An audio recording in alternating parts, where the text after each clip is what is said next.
बारिश हो रही थी। लड़का अकेला खड़ा था। एक लड़की छतरी लेकर आई। लड़की चाहे तो मेरे साथ आ जाए। लड़का दिल चाहता है, बारिश भी। दोनों एक ही छतरी में चलते रहे। आखिर में लड़की ने मुस्कुराकर कहा, कल भी यही समय। लड़का, अगर आप हों तो हमेशा। उनकी बातों से एक नए रिश्ते की शुरुआत की खुशबू आ रही थी जो बारिश के साथ खिल रही थी। उनकी हंसी और बातों में एक दूसरे के लिए बढ़ती रुचि थी, जैसे बारिश ने उनके बीच एक अनकही कड़ी बना दी हो। जैसे जैसे बारिश जारी रही, दोनों की दोस्ती गहरी होती गई।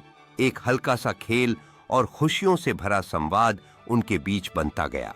उनकी बातचीत में एक गहराई थी, जैसे दोनों ने अपनी दुनिया के राज एक दूसरे से साझा करने का फैसला किया हो। लड़के की कहानी सुनते सुनते लड़की हंस रही थी। दोनों के बीच खुशी और गर्माहट का एक अनूठा रिश्ता पनप रहा था।